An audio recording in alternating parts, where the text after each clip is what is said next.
Yacine Benzia n'était plus sur le terrain quand la soirée a mal tourné. Mais ça n'a pas empêché le Lillois d'être touché et de regretter les débordements qui ont marqué la fin du match Lille-Montpellier 1-1. On est déçu, on voulait à tout prix décrocher les 3 points même si on a accroché le nul face à une bonne équipe de Montpellier. On comprend la réaction mais on ne peut pas accepter qu'il y ait des joueurs de mon équipe qui aient été agressés. Il y a une limite à ne pas franchir. J'étais déjà dans le vestiaire mais dans le vestiaire des joueurs ont eu peur. On a un groupe assez jeune et ce n'est pas tous les jours qu'on voit ce genre d'image. Le capitaine Ibrahim Amadou était lui incrédule après les scènes qui se sont déroulées sur la pelouse de Pierre-Mauroy. Je ne comprends pas leur réaction, a-t-il confié. Les supporters ont réagi comme si le championnat était fini et qu'on était déjà descendu alors qu'il reste 9 matchs.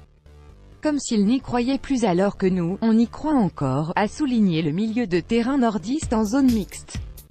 Pas la peine de revenir, au coup de sifflet final, des fans en colère. Lille est 19e et avant-dernier de L1 ont réussi à pénétrer sur le terrain en courant et à donner des coups de pied notamment à des joueurs avant le déploiement des stars qui ont fini par assurer le retour des footballeurs lillois dans les couloirs à l'intérieur du stade Pierre-Mauroy.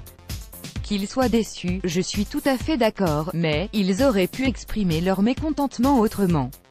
Ceux qui veulent nous soutenir jusqu'à la fin de saison sont les bienvenus au stade, pour les autres ce n'est pas la peine de revenir, a ensuite lâché Amadou.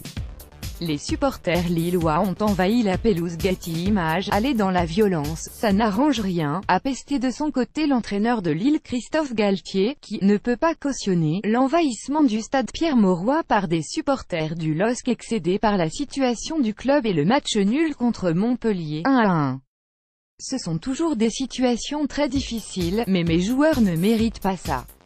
Nos supporters sont en colère, il y a de la frustration, de la peur de voir l'équipe descendre en Ligue 2.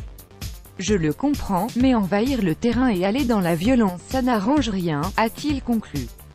De son côté, Marc Ingla, le directeur général de Lille, a tenté d'apaiser les tensions. S'il y a des situations de violence, on prendra les mesures appropriées, car ce serait inacceptable, a déclaré le dirigeant espagnol. On croit toujours au dialogue.